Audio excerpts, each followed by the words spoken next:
Hi there, my name is Brett Sheldon, founder of the Business Support Organisation.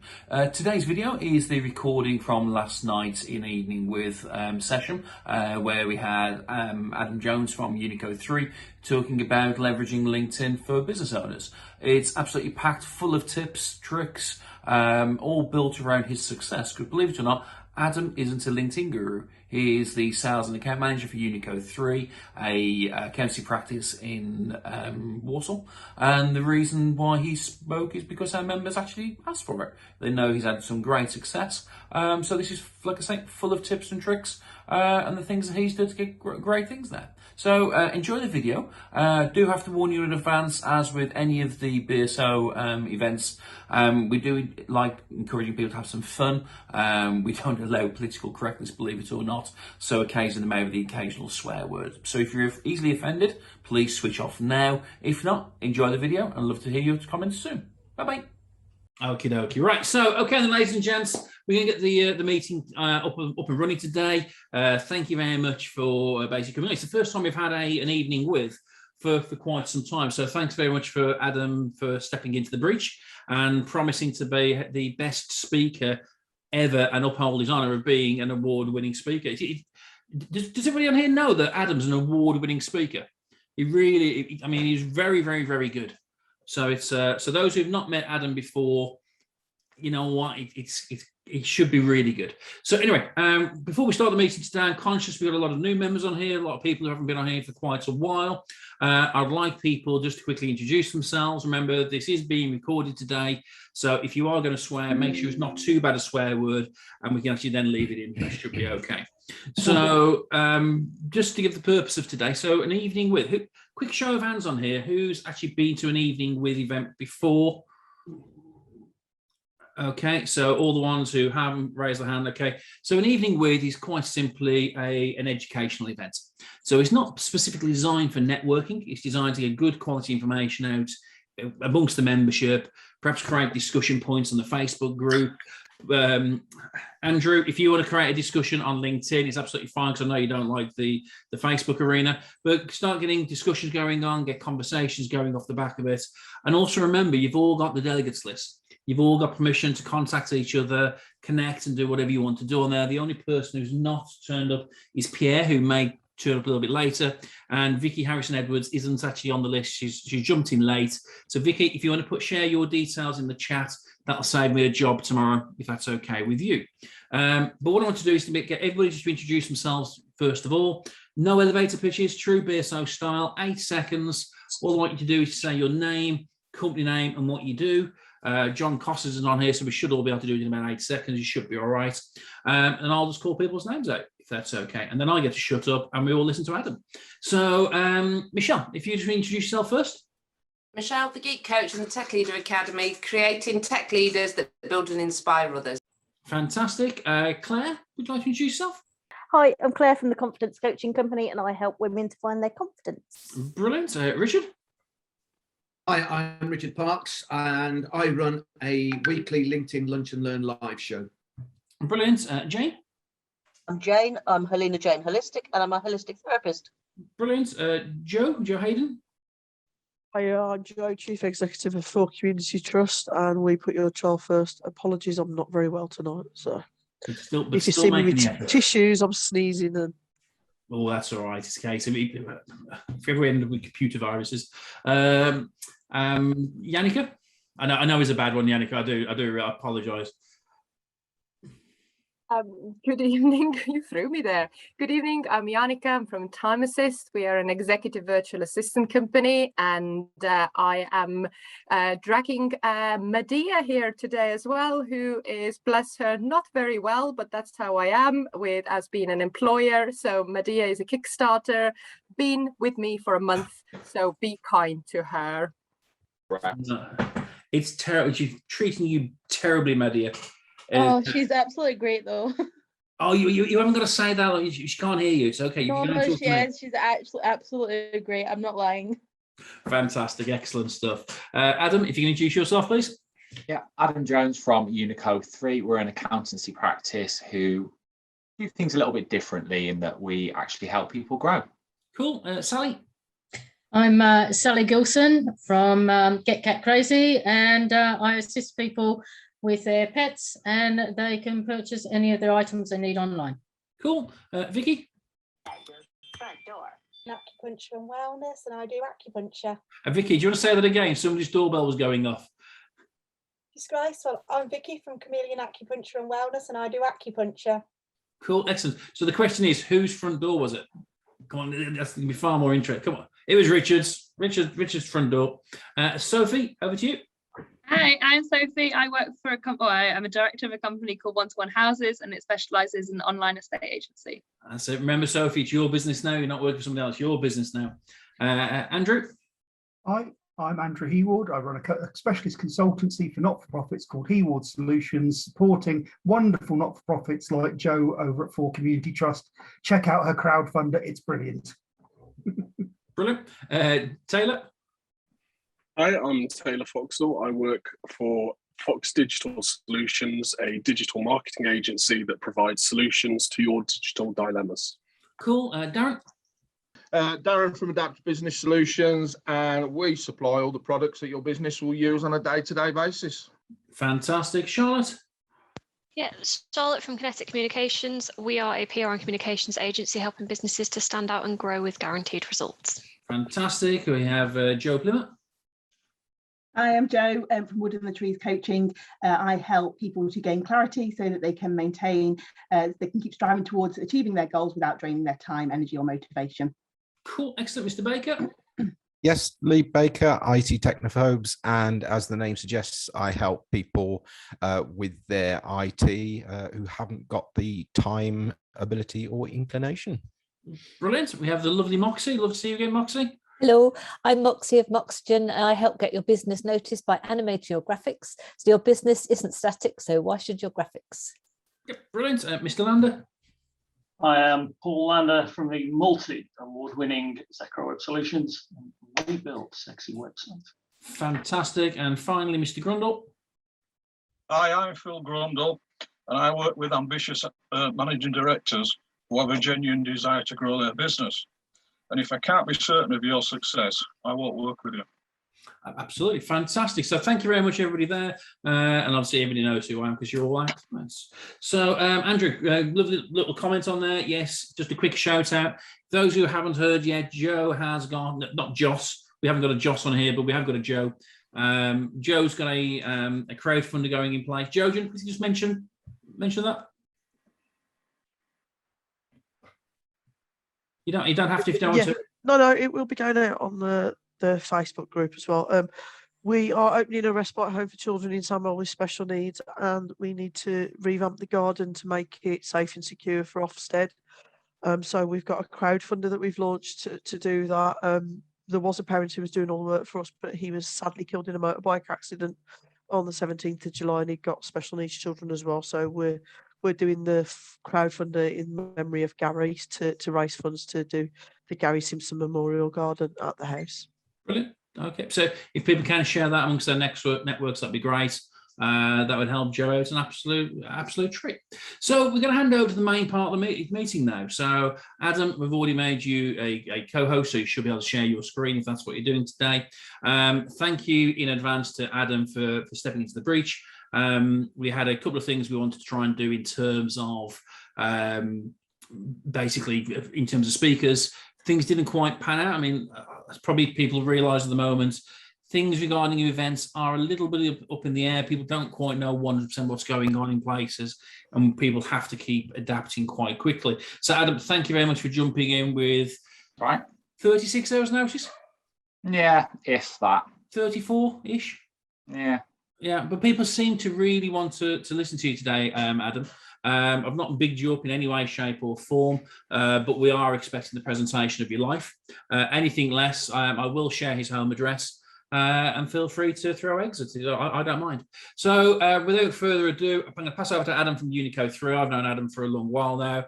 Really is good on stage, really does know his stuff, and asked him today to speak about LinkedIn and the success he's having. So before we start, can we just have a quick round of applause for Adam, just for coming on? Brilliant. Okie dokie. So Adam, the floor is yours. Thank you very much, Brett. Actually, a much kinder introduction than I was anticipating from you. And I'd also actually just like to thank everyone who booked on when you saw it was me talking. I genuinely do appreciate it. I am hoping my presentation lives up to its preceding reputation. And I just wanted to start by saying, why am I actually qualified to talk about it? Whilst I work for an accounting company, well, I actually head up the sales and marketing departments within Unico, and a lot of my role is to get business through the door for us, which as an accountancy practice can be quite difficult. And very, very early on, when I first joined Unico, I decided that LinkedIn was going to be one of the main ways that we got business through the door. So I'm not sitting here saying that I am a LinkedIn expert, guru, coach, whatever you want to call them. I'm just a guy who spent a lot of time on LinkedIn refining what I do to ensure that I get a lot of business. My biggest clients have come from LinkedIn, all by doing everything that I'm just going to talk about here. But why LinkedIn?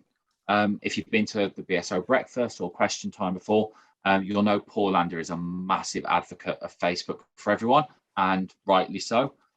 Everybody is, or pretty much everyone is on Facebook, and do you know, yeah, you should be too.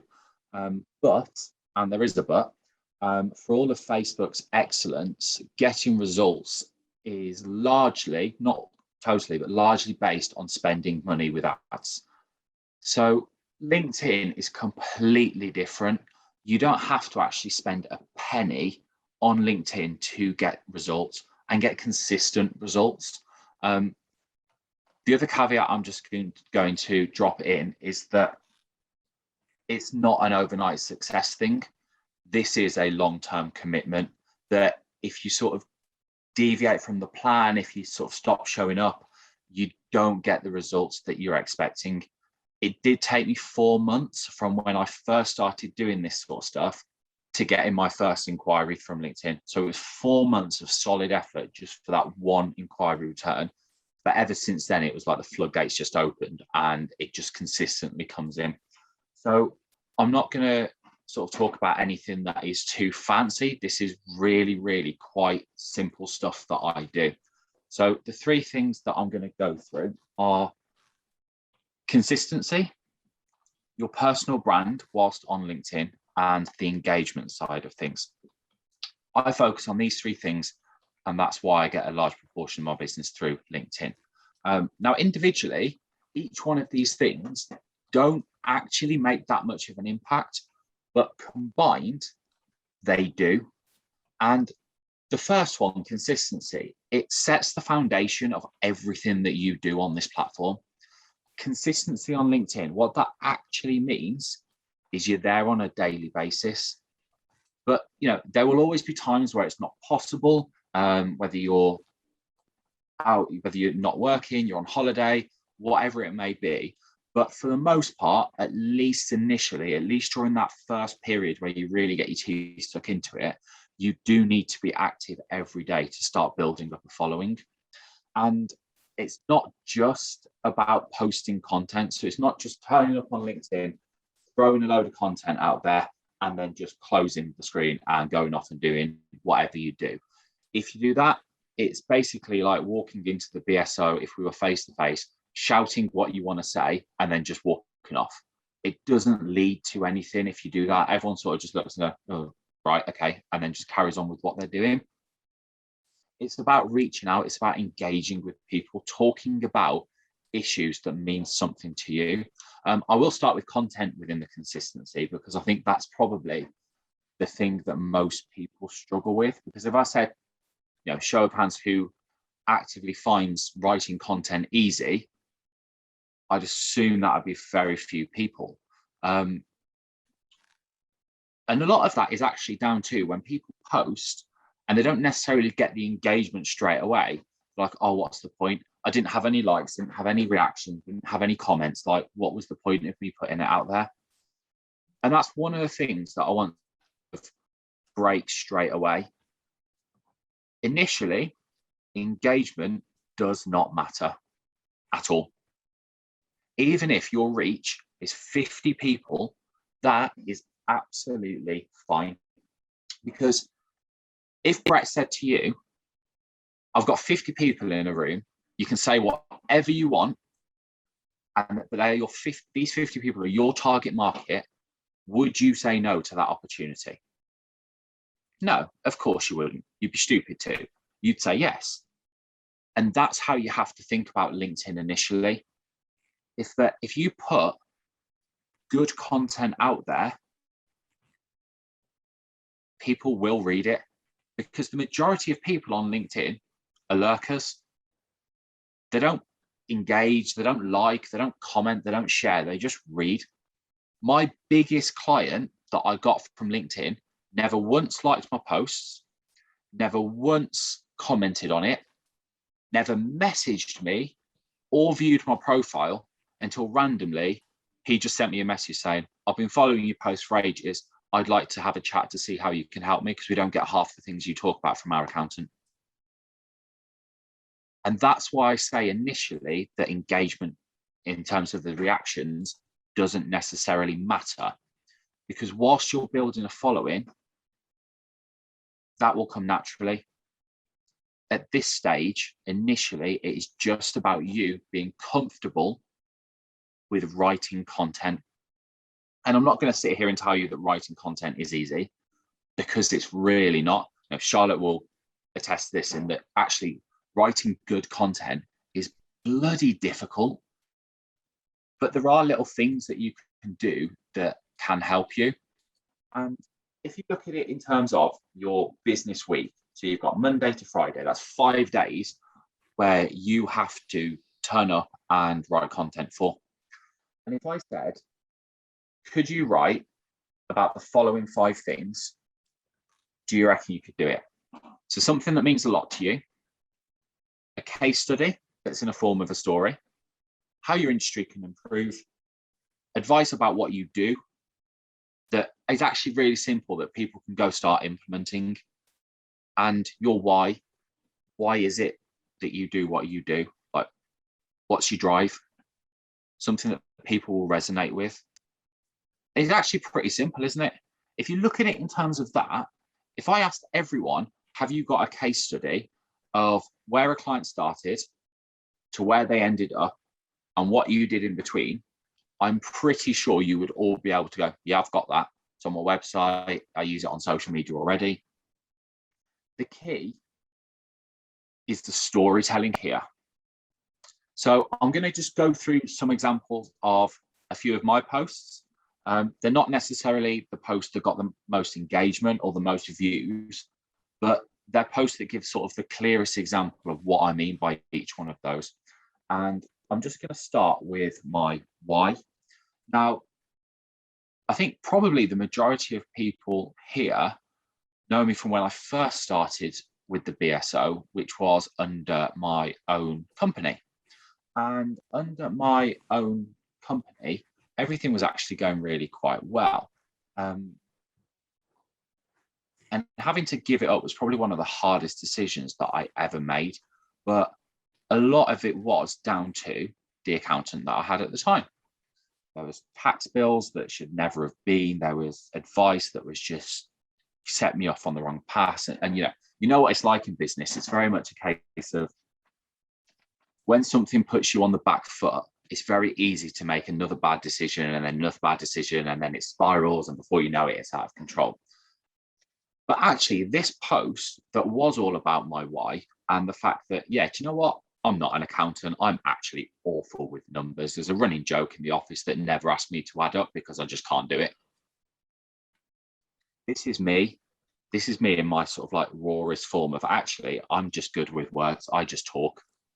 But this is why I talk, because I know firsthand the impact bad advice can have on a business. So I'm trying to stop it.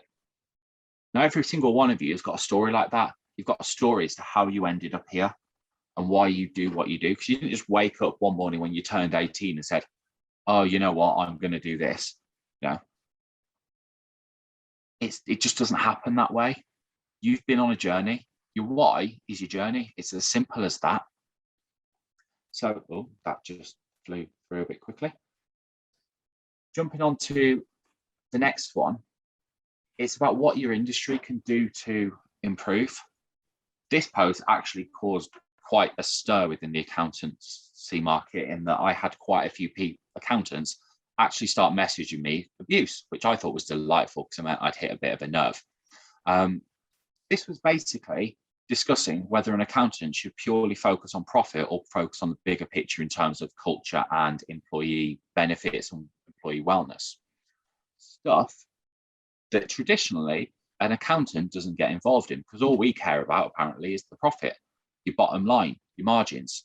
Why would we care about anything else? And it was actually this post that started me thinking about tweaking my approach, in that actually starting to call out other accountants for their shocking service and talking about what we as accountants and accountancy practice should do as a whole. Paul, if you started talking about everything that web developers do wrong or that should become the industry standard for your clients, how much do you actually have to talk about? God, it could be forever. And I'm pretty sure that's not just the web industry. Yeah. Phil Grundle, if we talked about coaching from your point of view, I'm pretty sure you've got horror stories out there from people who have been with a coach who've got nothing out of it, who they know they're never going to get anything out of it, but they've still taken the money. And it's one of those where actually there is nothing wrong on LinkedIn with ruffling a few feathers, because you can guarantee that whilst you're upsetting your competitors, the people you're not upsetting is your target market, who's going, I get that. Why are my accountants doing that? Why are my web developers doing that? When actually this makes sense. Why aren't they telling me this? And eventually what will happen is, after every little drip, after every little post that they see about you shouting about why you're different and why you do things right, they will turn around and go, right, I need that. For those who were on my sort of selling without selling talk that I did just before Christmas last year, it's the same principle. Essentially, talking about what your industry can do to improve is you just becoming an expert in your field and people seeing it and people seeing you as a voice of your industry. That's all it is. There's no like golden bullet here. It's just you consistently telling everyone why you are better, but in such a way, as you can see here, that is more of a story. It's not just going, yeah, we're great because we do this. It's, well, actually, this happened, which changed the way that I thought about this, which all accountants are still here, which all web developers are still here, which all virtual assistants, coaches, they're still here. But actually, because of this experience, I'm now over here because this happened with one of my clients. That is all you have to do. Every single time, tell that story. When you look at the advice side of things, small, tiny little things that people can implement. I'm going to pick on Paul because you are literally the only face that I can see on my screen at the moment, and so you're just there. How much free advice could you give on how to improve your SEO ranking that would take you 5 minutes to write down, and you wouldn't necessarily charge for? Loads, absolutely loads. All you giving advice does is makes you an expert, because what people think is, oh my God, they're giving all this away for free. What must they give you when you actually pay for their time? That's the seed you're trying to sow with the advice. That's it. Again, I'm not telling people anything that's not more than common sense on this one. Yeah, 10% of everything that comes in, stick it in your bank for a rainy day. But it's the way you tell it. It's the story behind it. I just used Friends because I will always remember that, in terms of I just remember that episode.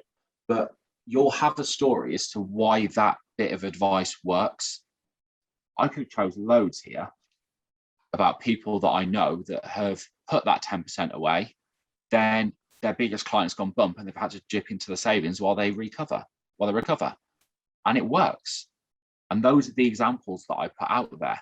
And again, it's no different for you.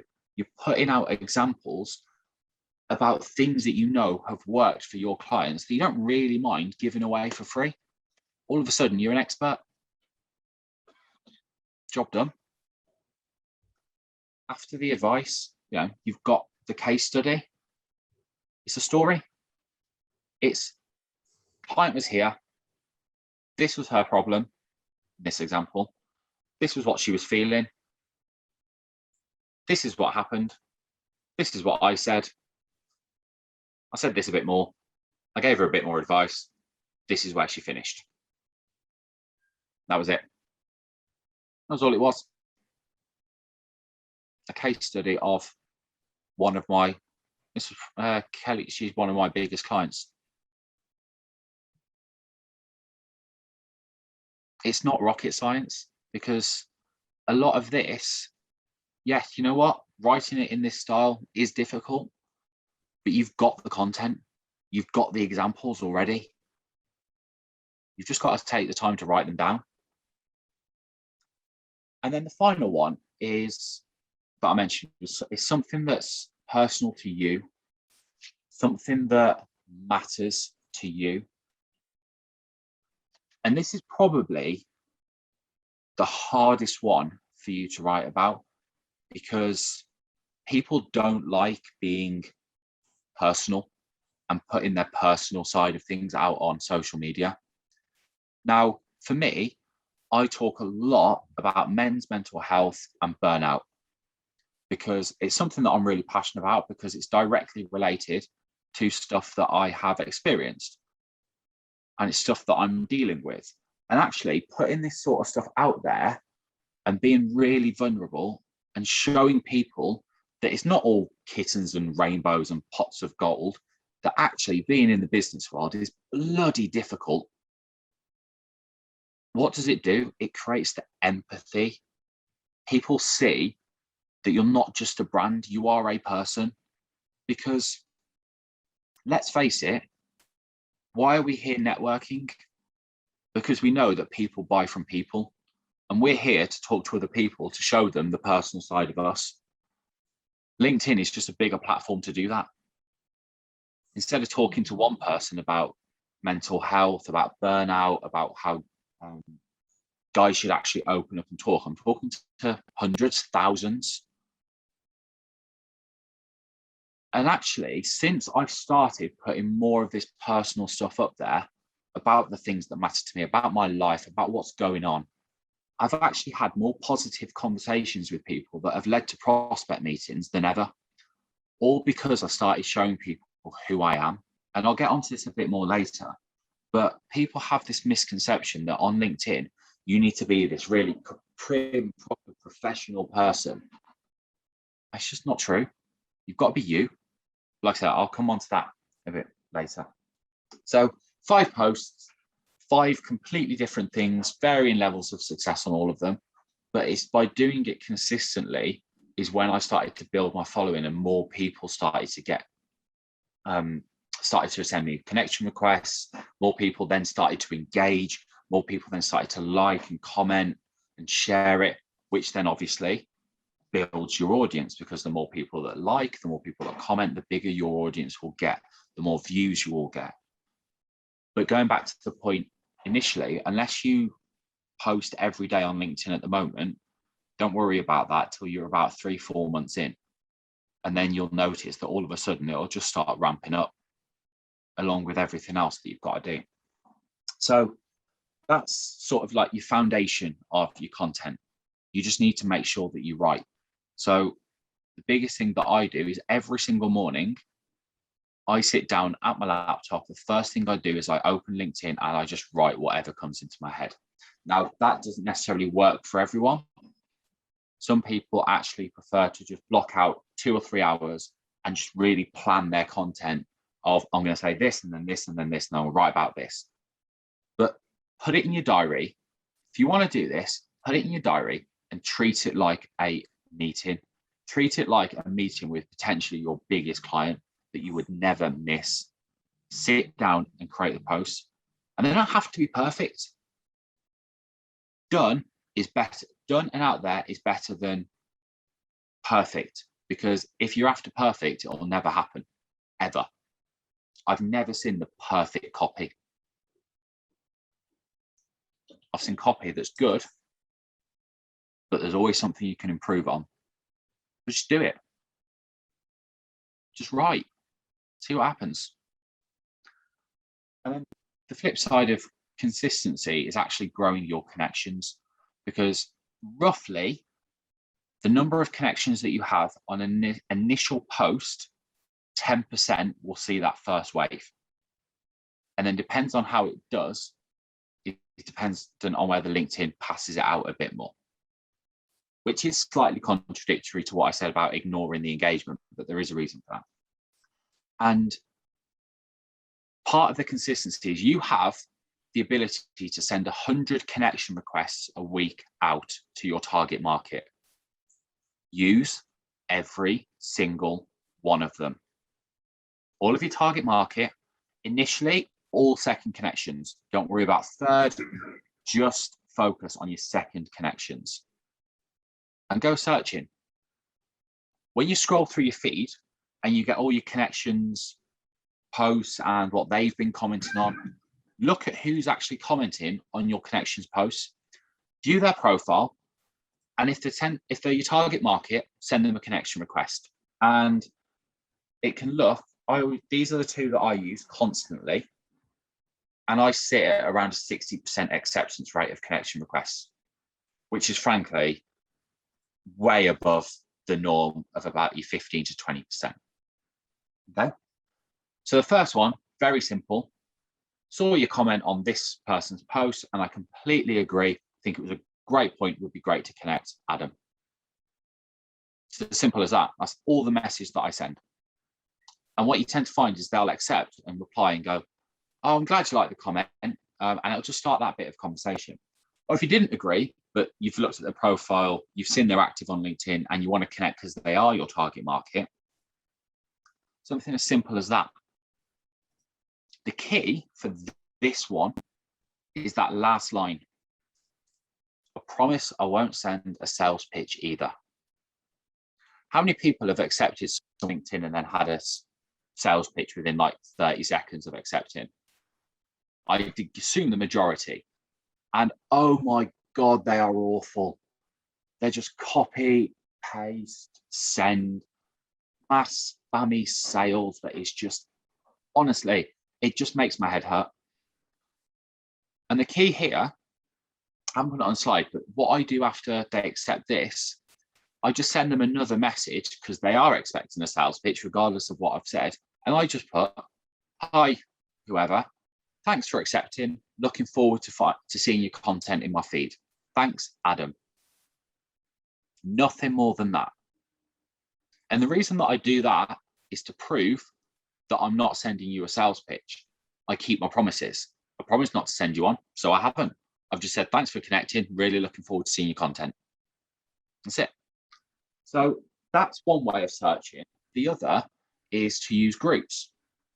So groups are, if you don't know what groups are on LinkedIn, they are just a bunch of members who have come together to talk about topics that interest them. Or the main one for us to use is Brummies. Brummies on LinkedIn has close to 11,000 LinkedIn members on there. And who here is connected with all 11,000 of them? No one. So go and connect with them. Obviously, again, it goes back to make sure they are your target market, that have the problems that you know you can solve, because those will be the people who are viewing your posts in this first 10%. And it really doesn't matter if they're lurkers at this point. You just need them viewing your content. And both of these things help me go from 500 connections to over 3,000 in just a few months. And I'm still growing quite rapidly. And the final aspect of consistency is the engagement. And again, I will go into more detail on this a bit later, but it is important to touch on this point. It's not engagement on your posts, it's what you do on others. So after I post in the morning, I will spend between half an hour and 45 minutes commenting on other people's things. Now, your interactions with other people will help you grow your audience. I know people that haven't posted a single thing in content, but spent 3 months just interacting with their target market, and their connections grew. It went straight through the roof, and they had more business coming through than they knew what to do with. And what I actually mean, when I say engagement, I don't mean thanks for sharing. That's so interesting, thank you. That just doesn't work. What that makes people think is that you're just doing it to be visible. You're not actually being worthwhile and genuine in it. It's just a quick offhand comment you've put. It's actual valuable comments that allow the original poster to continue the discussion. For example, this really short post by someone who's on my prospect list, and she asked a question, so I answered it. It's, at that point, it's not a mass. It didn't take me half an hour to write that. That probably took me about 30 seconds. All I said was, yeah, people forget that actually the only reason you have a business, you have a job, is because you have customers. If you don't look after them, what are you doing? So I spend loads of my time looking at it. And it just allows that. And as you can see there, she literally said, as accountants, you have lots, as in lots to do to make their life easier, which means she's read my tagline, but I actually know she viewed my profile after I put that, which my profile is designed to attract my target market. And I do this consistently. I will go on her profile pretty much daily and comment. Like I said, all I've done there is plant a little seed. Every time she sees me, she knows I'm the accountant. She knows I'm an accountant who gives small businesses the advice usually reserved. That goes on to say for big businesses, but that's all she needs. The accountants who give small businesses the advice. And this links back to growing your connections. If you can comment on your target market's posts every day for a week before sending a connection request, you're more likely to get accepted. But this outwards engagement is where you can really show off who you are and your expertise. Because if you will selflessly comment on other people's things, offering your opinion, offering advice, answering questions, people are more likely to do it to you when they see your post. It goes full circle. And it does help you become that expert. And that does lead me very, very nicely onto your personal brand. Now, there are differing opinions on LinkedIn business pages and business accounts. And if you have one, you'll know that it doesn't perform nearly as well as any personal account. And the reason is simple. LinkedIn wants more users, which means an individual user will always outperform a business page.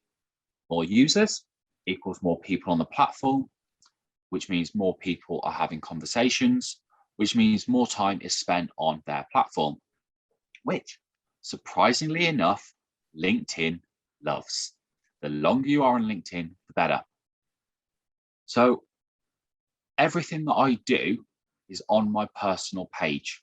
Don't get me wrong, we've still got Unico's page and we still put advice out on that, but it doesn't even come close to the results we get on my own personal LinkedIn. Now,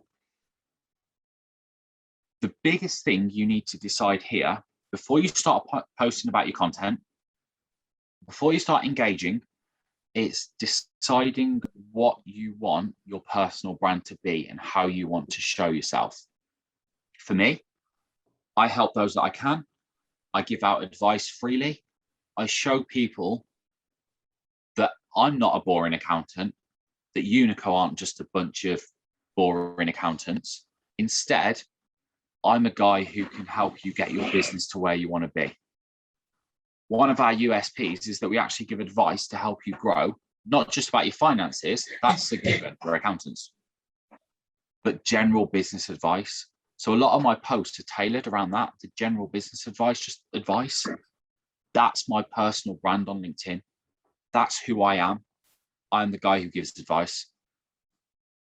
This is who I want to be seen as, and this is who I want to be. And by turning yourself into the face of your business, this is the game changer that you can get phenomenal results from.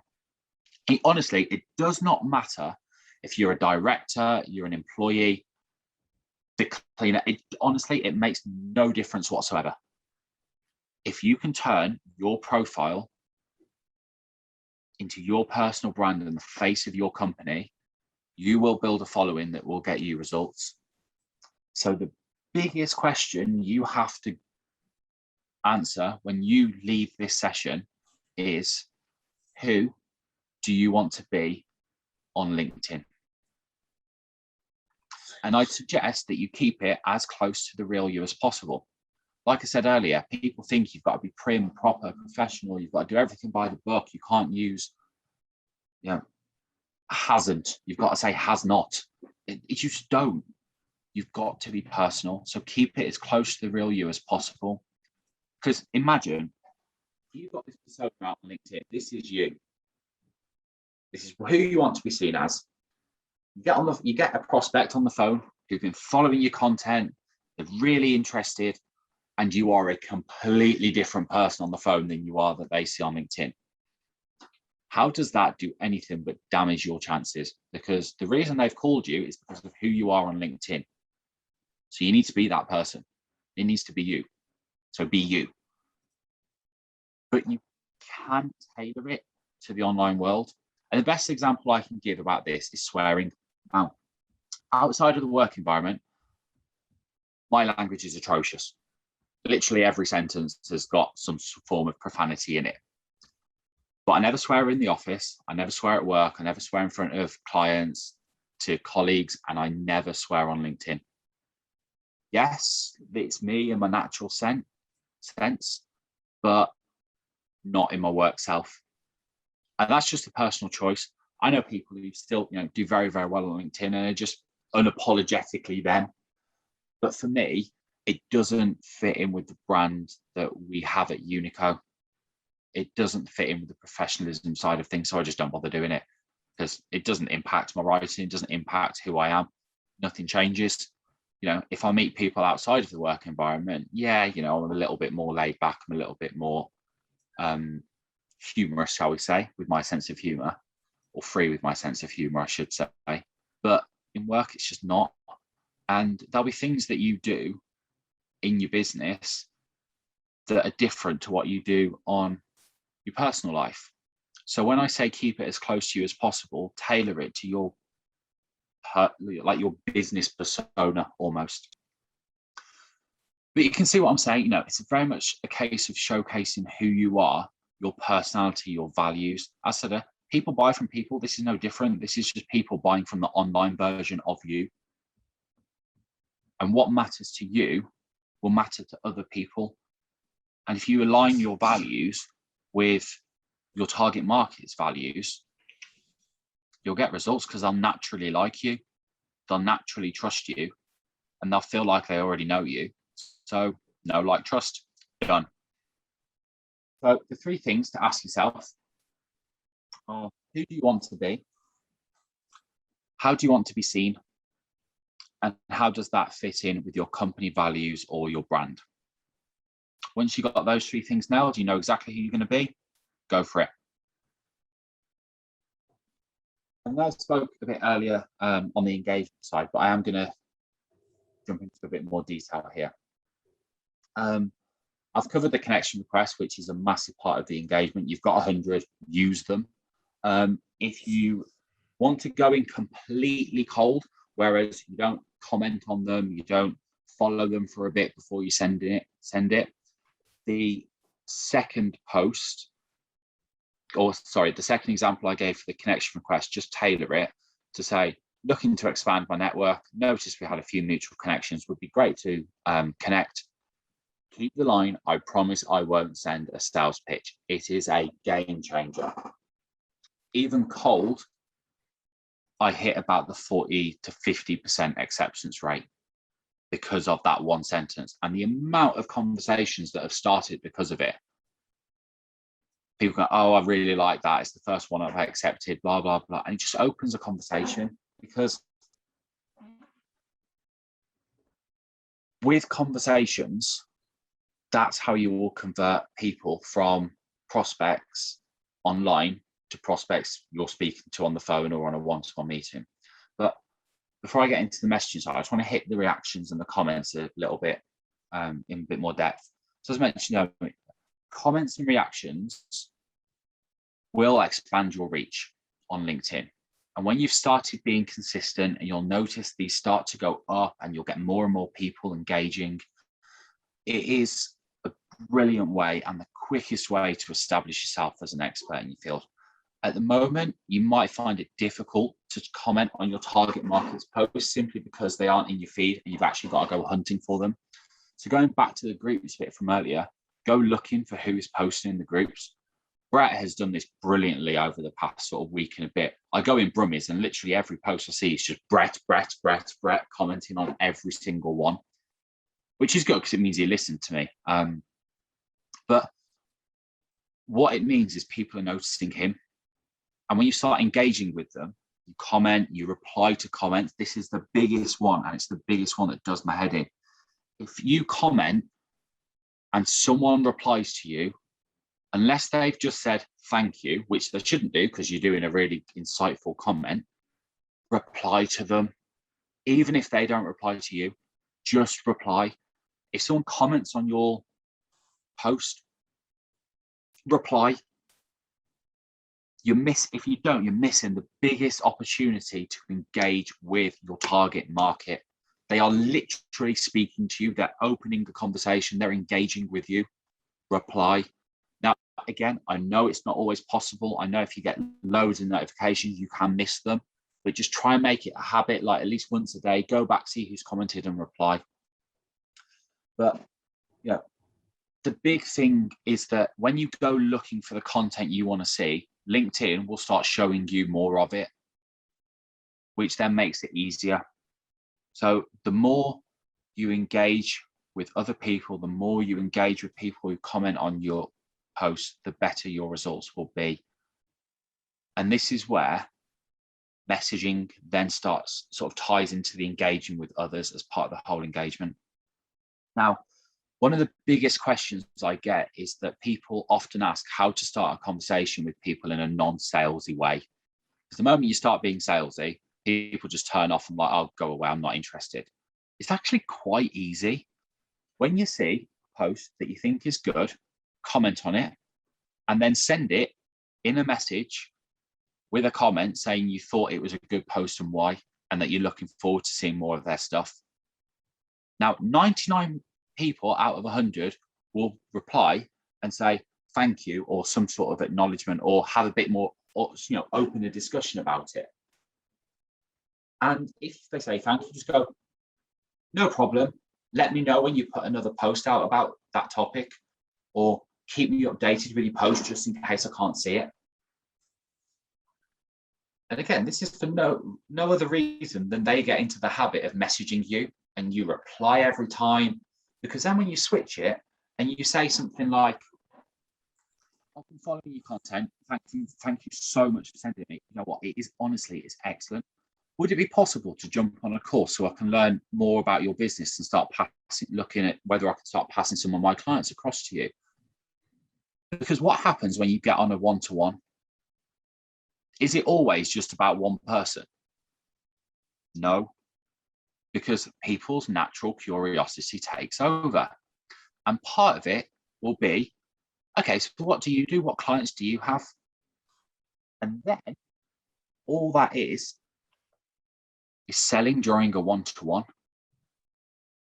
And Brett has covered this in networking skills so many times. Honestly, if you can't sell during a one-to-one, speak to Brett. He's the master of it. And it's It is honestly as simple as that. Now, it gets trickier. If they don't post, it is more difficult. If they are a lurker, your target market's a lurker, it is more difficult, but it is doable. You're flipping it around. You're no longer sending them their own posts and your thoughts. What you're doing is you're asking for their thoughts on one of your posts. Send them a link to a little bit of advice that you've posted and say, I've just put a post up about this. Thought you may find it useful as this profession, or would be great to get your thoughts on it. So, example time, that is exactly what I did to this guy. He was someone that I was after as a client. Actually got a meeting with him. He wasn't the right person for us in the end, from a target market point of view. But this is how I did it. This is how I got the meeting. Hope everything's going well. Just wondering if you're kind enough to give your thoughts on this. And it was an article that I wrote. And he did. He commented on the article itself. And then we had a very, very, very long conversation, as you can see, that led to, yeah, let's jump on a call. Let's see how we can help each other. Went back and forth for a while, but you'll know quickly whether you have their interests. And it's a really soft approach, back to selling without selling. None of the people that I've done this to know that they're being sold to. All they see is helpful information that they can use. They can see the advice. No one suspects me as a salesperson because I'm just putting information out there that they think is useful. That's it. None of them know. And all you're doing is you're building up your credibility.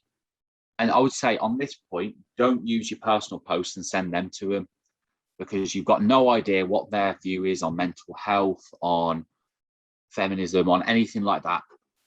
Stick to advice. The post you put out about advice, send it to them, ask for their thoughts and say, I've just put this out about this topic. As a business owner, do you find this useful? Is this the sort of content that you like to see? People love talking about themselves. I love being asked their opinion. They'll talk for England, frankly. And like I said, it's not about selling to them. It's about getting them on the phone, getting them on a Zoom call, getting them in a coffee shop. And this is essentially everything that I've just gone through is how I get business on LinkedIn. It is worth noting, I do a hell of a lot of tracking in that everyone that I comment, I've got a lovely spreadsheet. It says what message I'm at, how many times I've commented, where I'm at with them, whether I've managed to get them on a call. I track it all. So I know exactly where I am. I know exactly what part of the process. Some people you'll send this sort of message to like 4 or 5 times before they'll even consider getting on a call. Sometimes this guy, I did it once and just started a conversation, jumped on a call. It's people. You can never predict people, like ever. So you've just got to know when to sort of move it on to the next stage to go, let's jump on a call. Again, Brett, speak to Brett. If you don't know, it's selling. It's, selling in that way of how to get a meeting with someone. Speak to Brett, and that's all you're trying to do here. So I'll just go through a few FAQs of whenever I talk to people about LinkedIn. These are sort of 4 questions that I get asked all the time. So when is best to post? Whenever you like.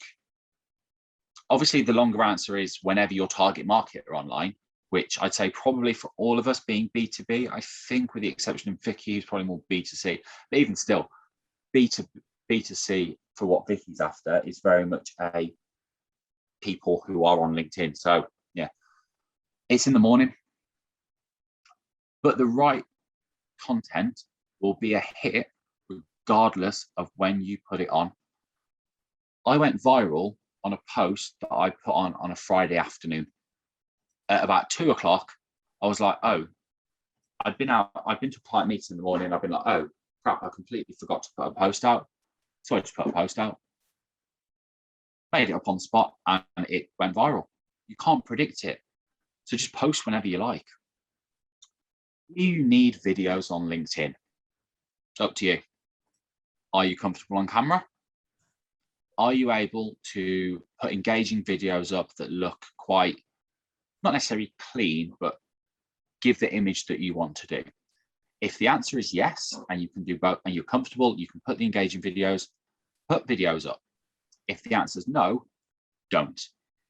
It does not impact you in any way, shape or form if you don't make use of the video function on LinkedIn. Do you need pictures? No, not always. I sprinkle them. I have every 4 or 5 posts will have a picture, but for the most part, it's just text. Long posts or short, both. Mix it up. No one wants to read like pages of text all the time. And short posts don't necessarily always get your message across. So do both. Don't have a set pattern. You can do like a week's worth of long posts and then another couple of days and then throw a short post in or mix it up, whatever you want. This is your page to do with what you wish. Obviously, keep your target market in mind, but just write what you want to write. You'll attract attention when you get to a size where people go, you'll put personal stuff out and people go, it's not Facebook. Yeah, we know.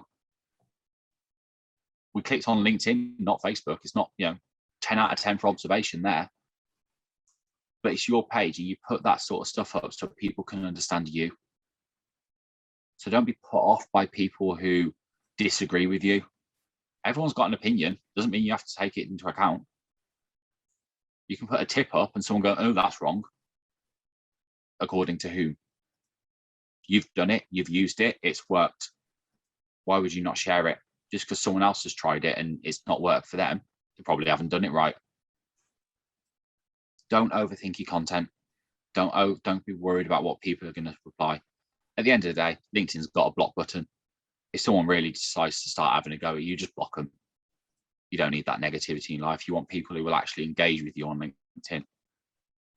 So, final recap before we sort of enter the Q&A. Turn up every day, even if it's just for 30 minutes. Quick post, comment, engage with others. Focus on your personal brand and make sure it's very true to your work person, your work persona. And again, just engage with as many people as you possibly can within your target market. And even if you just take one thing away from this talk, let it be the thing that I just said about not overthinking things. Keep it simple. Follow the steps that I've said here, and you will get business from it. Do it consistently, and you will grow. And it will be a really good lead generation tool for you. So that pretty much covers everything. I hope it hasn't blown your mind and has lived up to expectations. I know we are going to open the floor for a bit of question and answer, so feel free to chuck any questions that you have at me. I will try and answer them as best as I can. Like I said, I'm not exactly a guru or a brilliant marketing expert. I am a marketing expert. I'm not a LinkedIn expert, but I'll try and help you in any way that I can. So thank you very much for listening. Muchly appreciated. Hope you found it useful. And I'm going to have a drink now. Cool. Excellent stuff, Adam. Excellent stuff there. Adam, if you mind clicking on the button to stop your screen sharing, that'll make things a bit easier for everybody. First of all, before we go into questions, I know Michelle's already up there. She got there with her hand already. There's a case she's dying to get in there. Can we have a round of applause for Adam then, please? I mean, I think in terms of there's some really good content in there. Cool. I think everybody's happy with that. Yannicka, I'm not too sure about Madia. Yeah, it's a case of, but don't worry, you can tell her off tomorrow. That's absolutely fine. So, questions. Okay, so we're going to go straight into Michelle. Michelle, you got your hand raised? Thanks, Adam. Good presentation. My question is what are your thoughts on scheduling posts and using a scheduler? And I've got a second one that's in my head. Mixed, really. So on a couple of our other profiles that we have within Unico, we use a scheduling tool. We use Sendable. The reason that I don't use them on my personal one is because if I go on to write the content, it means I'm on the platform and I will engage. I'll go and get into that routine of engaging. Whereas you can get very caught up and you schedule a load of posts and then you forget to turn up daily to engage with other people. So what I would actually say, if you are one of those people who creates a bulk of content initially, keep it in a Word document and just open LinkedIn, copy, paste, post, engage. Do it that way. it will, it's exactly the same as scheduling with a couple of steps. But it forces you to go and engage, whereas you can lose that if you just stick it in a schedule and forget about it. Okay, and my second one is again along the automation. Then I was put onto an app called Linked Helper by, where have you gone? Oh, you're there. By someone that utilizes LinkedIn, a lot similar kind of thing. Have you utilized that for doing your connection requests and responding to follow up those first messages and stuff? I have, and then I stopped purely because LinkedIn threw a hissy fit at me. So LinkedIn does not like automation. If LinkedIn catches you using automation, they will turn around and say, your account has been restricted because of suspicion of automation. Please open a case and review. For me, it just wasn't worth it in the end, because I made the decision that actually, especially as LinkedIn reduced the number of connection requests you can send out a week to 100, I can do that. It doesn't take me very long. So I just stopped with the automation because I realized if my LinkedIn went and I got caught using it, I've just lost a massive income stream. So it wasn't worth the risk for me. Cool. Thank you. Great questions. We're going to go to Lee next. Lee, your hand raised. Yeah, great presentation, Adam, as always. You raised the subject, which I'm sure is dear to us all, about the connect and then the sales message. What do you think is the best way to react to that? Because I mean, some people, Carl, I saw your great posts and other people reacted to it about then sort of turning it round of suggesting that they obviously needed more help than you do. But what are your thoughts on actually dealing with these situations? It depends. If it's someone that could be a prospect in a target market, I'll just ignore it and just just go back to doing what I was going to do. If it's someone that probably isn't, or someone who sent a particularly bad one that's just irritating, I will send them a sales pitch back and say, this is how, if you're going to sell, this is how you do it. I get a bit cocky with it, if I'm honest, but that's just me. I don't really know whether people have that impression of me being cocky or not, but yeah, that's kind of what I do. I think, if it is someone that you don't want to annoy, that could be a potential prospect, you can either ignore it or just say, thanks for the message, I'm not interested at the moment. Keep it nice and civil, keep it nice and polite. If it's someone you couldn't care less about, go to town on them, teach them for sending crappy sales messages. I have been recently, Adam, you've been proud of me. It's a case of... I've been very proud of you. That's it. I know you've ranted about your crappy sales messages on the Facebook group. As long as they don't see it, you're all good. Oh, no, I've told them as well.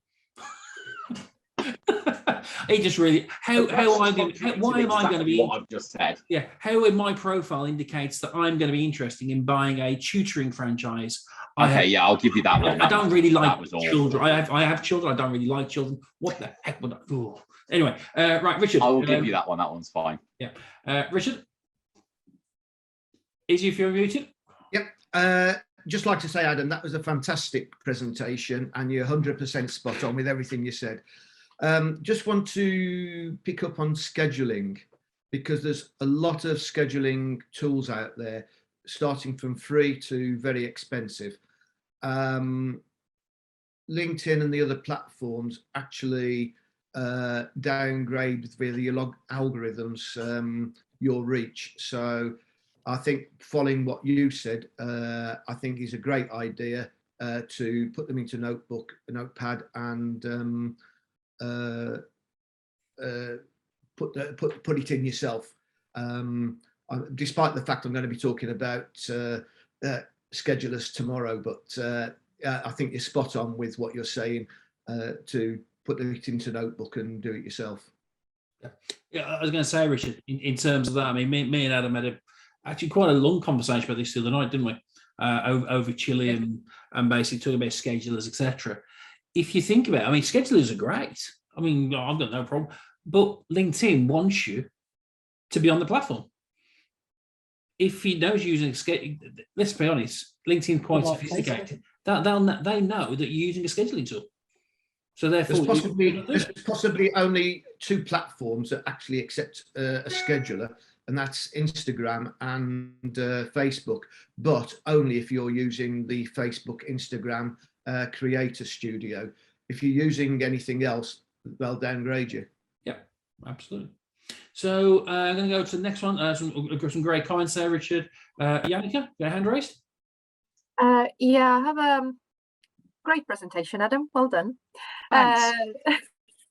No, it's always interesting. We've been talking about those things so many times, but it's so good to like hear this in a very concise way. What's your thoughts on Sales Navigator? You spoke about the whole thing about you don't have to actually pay to do quite a lot of stuff on LinkedIn, but what's the benefits of being essentially a premium member? Okay, so Sales Nav is very much a case of it costs about 65 quid a month, and I use it, but I use it to quickly send connection requests out, in that I can do a search on my target market and put all the parameters in place. It gives me the list and I can just go send connection request, personalized, done, send connection. So I can do it very, very quickly. If you are at the very beginnings of what I've talked about here in terms of you're just starting to get on it, utilize the groups, utilize what your current contacts are talking about and commenting on, and use that in place of Sales Nav. Sales Nav is excellent at what it does. You know, you get the, you're supposed to be able to send in-mails and all of that, but I just never find in-mails just don't work. So I just purely use it for my list building exercises. But in the beginning, I'd say don't bother. You can do enough advanced searches using this actual, if in the search bar on top of LinkedIn, if you actually click on the magnifying glass, it will get you doing an advanced search. So you can use that. That will do a lot of the same things that Sales Nav. So unless you want it for speed, don't bother. If you've got a bit more time or you don't want to spend money at the moment, just do it manually. It doesn't impact your results in any way, shape or form. It just takes you a little bit longer. Cool. Excellent points there. Michelle? Sorry, me again. Obviously, it's me. Obviously. Question for you this time, Adam. Can you share the slides? I had my head down writing about 10 pages of notes that I couldn't actually look up in time, and you'd be changing the slide. Of course. I'll send them across to you. Brett, I'll send them to you and you can circulate to them, to everyone. No, just send them direct. You got permission. Yeah, I know, but that's time and effort, and it won't be done till next week if you ask me to do it, because I'm out for the next 2 days. So I'm going to send it to you for you to do. Okay. You do a lovely follow-up email after these events, so you can just attach it to everyone. No, I don't. Since when? You should. I'll do it all on LinkedIn. Right. Okay. Yeah, he's had a fancy awards dinner tomorrow, isn't he? I mean, so I was reading. Yes, I am. I'm having to drive into the centre of London. Nice. I'm really not happy about that. Never mind. Punishment for something, I'm sure. So I've got a question for you, Adam. Yep. How did you learn this stuff? Made it up as I went along. Cool. The honest answer. I started posting. I Googled stuff, found so much contradictory information out there about what works and what doesn't. So just started trying new things. The sort of process that I had there took me about a couple of months to figure out. I just tried stuff. If it didn't work and I wasn't getting the responses that I was looking for, or opening or having conversations or engaging with people, and I just tested stuff and then ended up with that process. I think the biggest one for me is when I initially, what I said at the beginning about content is that just don't post something and then just bugger off and just let it sit there. And I did that for quite a few weeks. I was like, why am I not like getting anything at all? Like, people aren't accepting requests, people aren't engaging with me. I was like, okay, do you know what? Let's just start commenting on a few other people's and see what happens. And oh my God, it just exploded. It just went mental after that. And then I was like, okay, so I started, just openly asking people for one-to-ones when I connected with them. No response. I was like, okay, what else can I do? Okay, so I've just put a bit of advice. This person will probably find it useful. Let's send it to them, see what they think. Okay, so that worked. What about if I send them their post? Oh, that also worked. Cool. So it was just experimentation and seeing what worked. I did a lot of stuff that didn't. I probably annoyed quite a few people, but meh. Oh well, I'll get over it. So yeah, it was literally, I just made it up as I went along and saw what worked. And this is, I've told quite a few people this, and they've got great results off the back of it. So I've just seemed to have stumbled upon a process that works, and that I probably should be selling this for like 97 quid or whatever the going rate for these stupid courses are. But I don't really bother. I just give it away for free because I'm not that interested in making money off it. Oh, that's fair enough. And another quick question for you. You mentioned earlier about a 2 p.m. on a Friday post that went viral. What classifies as going viral? Over 10,000 views usually I look at. Okay. Especially, so it's all in. Okay, I should probably clarify that a bit more.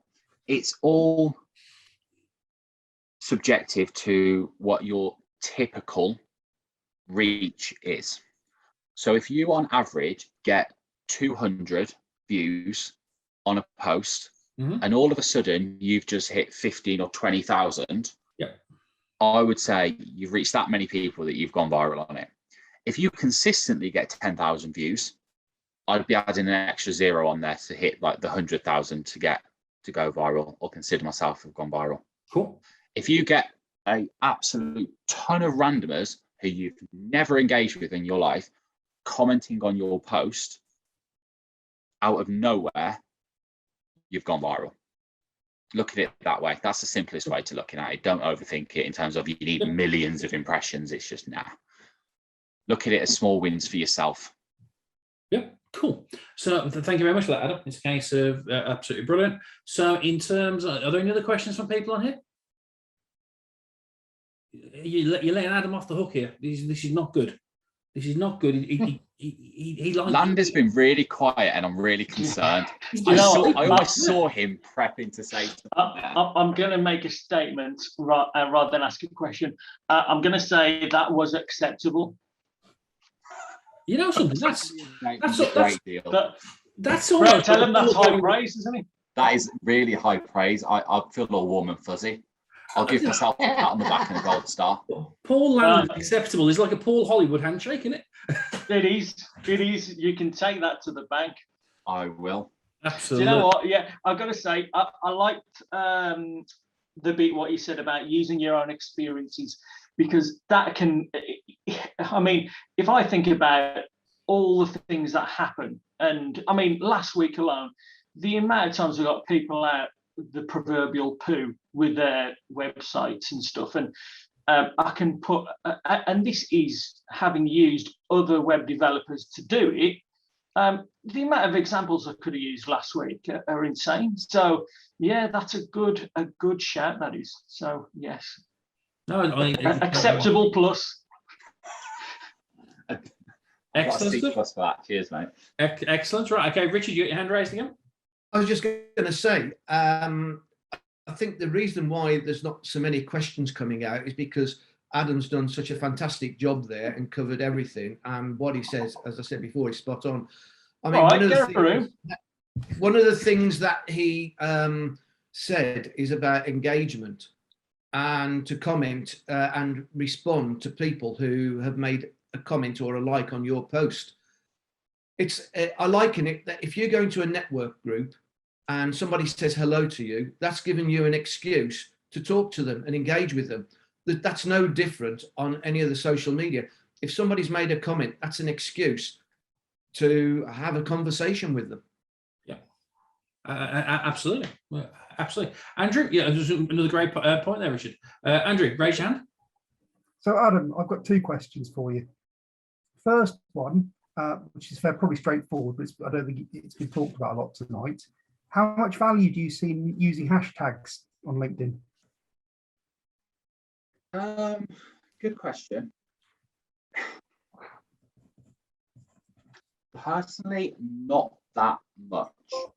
The reason being, I know there are people who follow hashtags, but what I've noticed in my feed is the hashtags that I followed, very rarely do I see something that comes up under that hashtag just randomly in my feed. I have to go looking for it.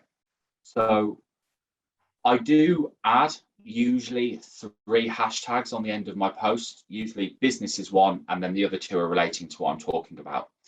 I don't bother going over 3 because I always think that anything more than that just looks a little bit spammy. I never put them in the main body of my text because I think it just looks awful. But that's a personal opinion. Other people may say it works great. The reason that I do use 3 is that there are some people out there who will religiously go through hashtags and look for the content.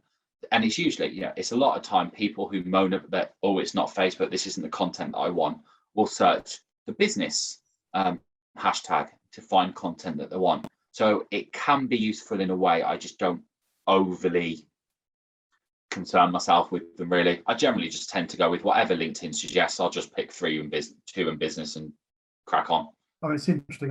My experience with hashtags on LinkedIn is that obviously I'm in a very niche space, but I have a number of hashtags I use religiously, and personal experience is I tend to get much better performance on the posts that use them.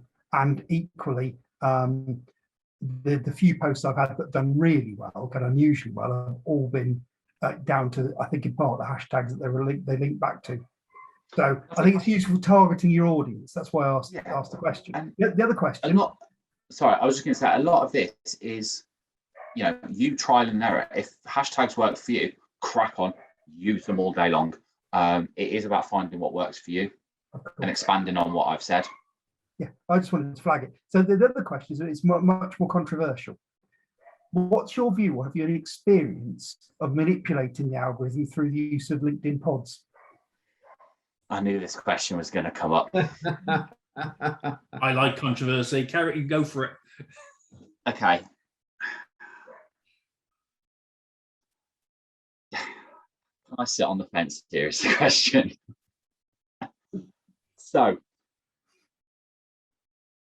as of right now, I don't use them. The reason being is that a lot of people who are in them won't necessarily be my target market. The other main problem that I have with them, and this is not true of everyone, there are some others that are very, very good. My main problem is that you will get comments like, thanks for sharing, and that's it. And my point is, that's not really helpful for anyone. It doesn't add it, and what it shows is that everybody else who views it can see that you're in some sort of pod, because it's, the other problem is it's just always the same people commenting religiously on your posts, that it does expand your reach, but because it is artificial and it's not going to the people that you want to see it to, it's going to the people who are connections of your non-target market, it can be quite detrimental to it, to what you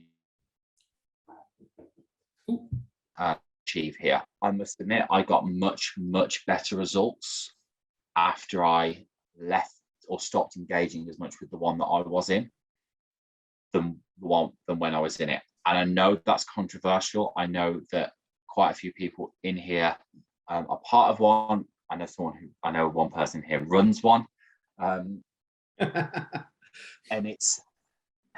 they serve a purpose is probably the most on the fence answer I can give about that. They serve a purpose to the people who are in them, in terms of they get you seen very, very quickly by a wide number of people. You just need to personally evaluate whether or not the people who are seeing it are the right people for you. That would be my view. Leave that as on the fence, take the splinters out my arse in a bit. Yeah. I mean, my view, for what it's worth, is that they have value, but you've got to understand the value you want to get from it and do it consciously rather than just expect it to give you some random results. You know, for me, I use a pod, but I'm not looking for the first level of connection. I'm interested in reaching people who don't even, that you can't target any other way. So actually, I'm after a very broad brush. Yeah. And when I said they serve a purpose for people, that is the exact thing, that they serve a purpose for you. Exactly, great. And if they're working for you, crack on, carry on doing it. Yeah. Yep. No, exactly. I just thought I'd raise it because you hadn't mentioned it. Yeah, I try to keep away from it because I know they are very controversial pods. Yeah. No, but then David, as I say, we like controversy. At the end of the day, this is the kind of thing. These are the kind of questions you want to get answered. So, Richard, you got your hand raised there. It was to do with the pods, because Adam quite correctly said there's one person here that does run one, and that's me. But you laughed at the time, so we all knew it was you anyway. Off that, so that's fine. So there's two different. Well, there's probably three different type of pods out there. The one I actually run is you have to respond. You have to post and respond between 6 o'clock in the morning and 9 o'clock. It could have been at any other time in the day, but later, which is a scheduling tool, and Hootsuite, which is another scheduling tool, say that the most popular time to post is 6 o'clock in the morning because you're getting out of bed, you're doing your ablutions, and you go straight onto look at your mobile and see who's posted. But it needs to, when you post, if you're going to have comments, then they really need to be within the first 5 minutes, the first 15, and the first 60 minutes. That is where you'll get the most traction. But so the pod that I run is between 6 and 9 o'clock.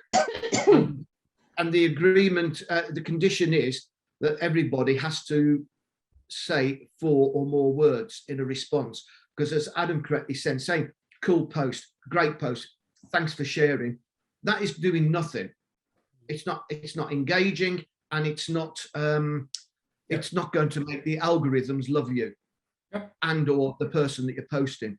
It has to be 4 or more words, preferably 10 words, because LinkedIn is all about hang time, as Adam alluded to earlier. LinkedIn love you the more you stay on LinkedIn. So it's all about hang time. And if you say 10 words or more, then you're hanging onto LinkedIn. So that's going to give both you as the responder and the poster more brownie points. Then there's the other type of pod. Probably the best known one is LemPod, and you can only use that. It's a Google add-on, and with that, it's something like $5 a month.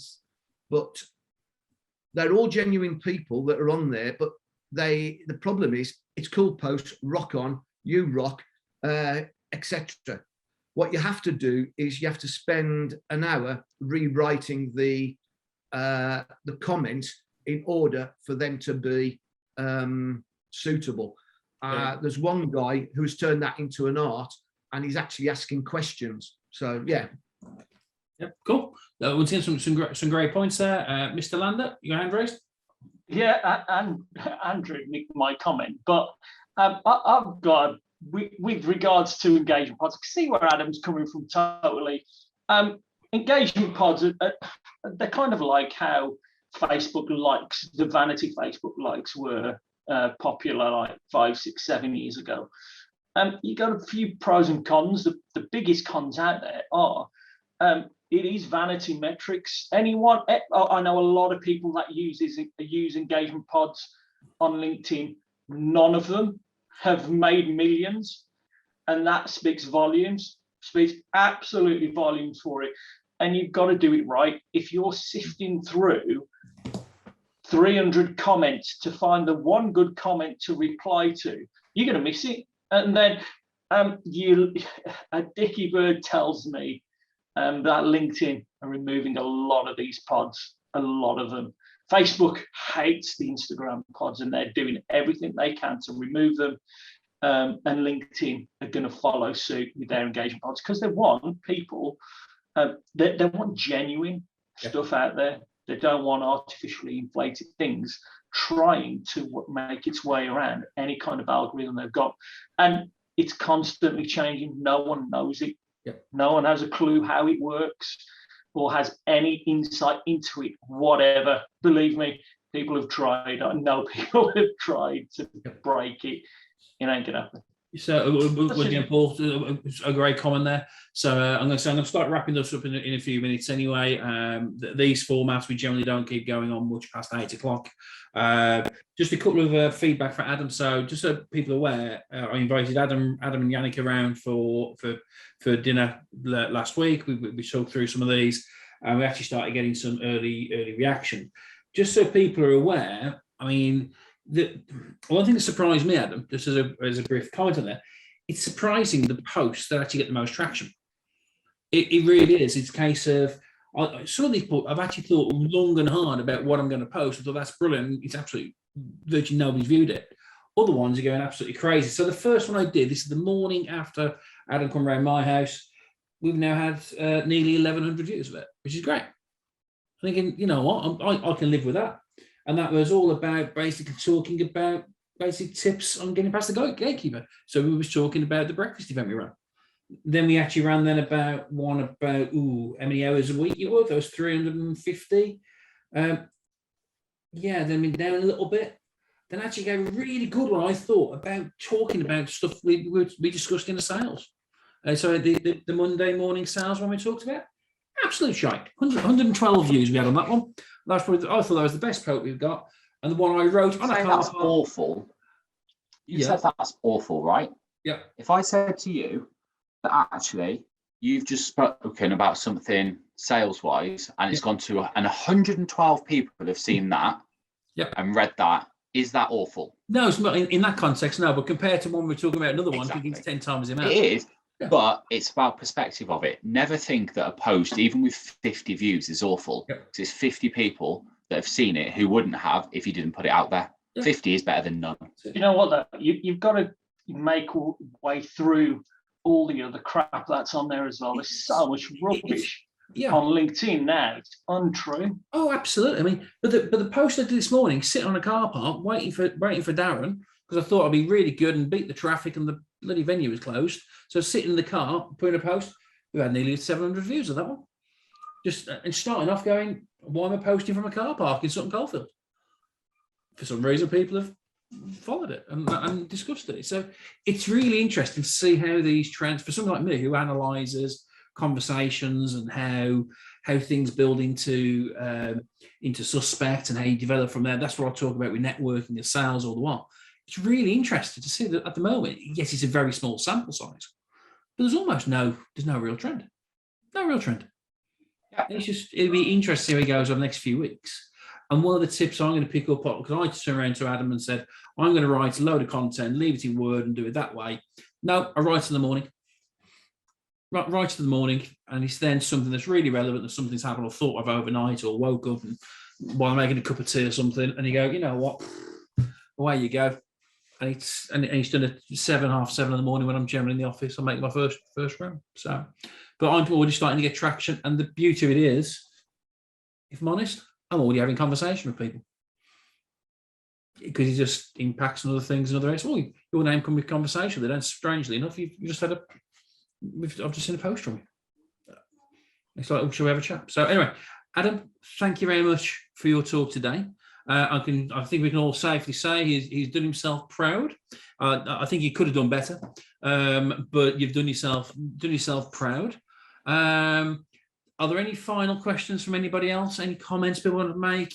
I'm going to pick on some of the new members, some of the people who've been really quiet. So Sophie, have you enjoyed that today? That was really good, thank you. Really, really helpful. I, as you probably can guess, I'm quite new to self-employed life and the BSO, so any LinkedIn help was really, really great. So no, really helpful, and I'll definitely put some of that into practice and see how it goes. Yeah, fantastic. Joe, you're a relatively new member as well. I mean, did you enjoy that? Yeah, really appreciate all that, Adam. Really, really, really helpful. I'm going to put a lot of that into good use. Thank you.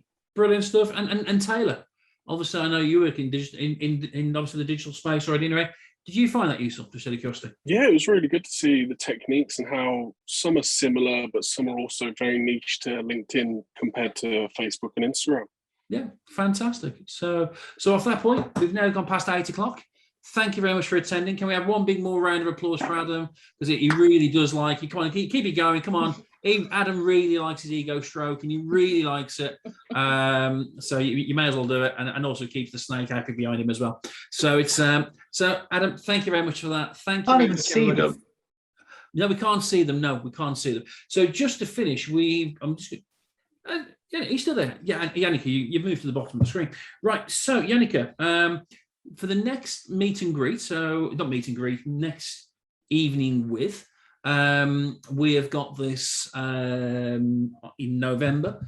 It's going to be a hybrid event, so we're going to have in person and we're going to have online at the same time, creating engagement. So there'll be networking before. We are holding it in Dudley. So the first time the BSO has ever gone to Dudley, we've secured a room via a charity. Yannicka, would you like to talk or mention what you're going to be talking about? Of course, I will try, because the reason why I've been moving around today is that our 7-month-old puppy has been having an absolute meltdown this evening. So you can hear that he's squealing in the background. So I am relegated to actually his bed here. So what I'm going to talk about is actually how to prepare your business for growth, and not about puppies or dogs at all.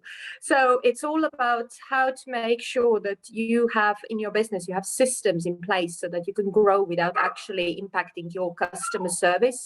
And there's quite a lot of things that you can do yourself without actually outsourcing stuff.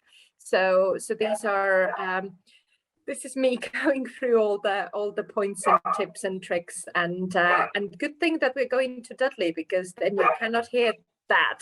Thank you very much for that, Yannicka. Don't worry, you can always get rid of the dog one way. Just leave it at the front, it'll be right. In case of he might not come back, it'll be right. He won't, and I'm perfectly fine with that right now. Cool, excellent. And the final thing, just to finish on, tomorrow night we have the next BSO quiz with a difference. I've just put the link on there. Use the usual promo code. If anybody does want to come on there, if they're feeling a little bit bored, if there's nothing on the telly, if anybody else has got Sky, the difference between Sky and people who haven't got Sky is that it just takes us longer to find out there's nothing on the telly. So we have got a quiz. It's a quiz with a difference. Joe, you're not Joe, Michelle, you and Lee, you're advocates of the quiz. Is it a little bit different to normal quizzes you face? Oh yes, and we've got to try and knock Charlotte off the top slot. She was the last winner, wasn't she? Well, she is. Don't look at me for that, Lee. I'll be at the bottom as usual. No. I put special quiz questions in for you, Michelle. I haven't got his Pierre going, because if Pierre goes, then I don't lose. He hasn't booked in yet, but I might phone him. But anyway, for those who've not been to one of ours before, there are lots of correct answers for each question. There's only 10 questions basically. Loads of correct answers, and the trick is sometimes not to get them wrong. But there are some really things. But put it this way, we found the level of our members last time round where we ended up having a round on Mr. Men, and that was their favourite. So it's one of those. So anyway, ladies and gents, thanks very much for attending. I'll stay on here for a little bit longer if people want to. I am going to kill the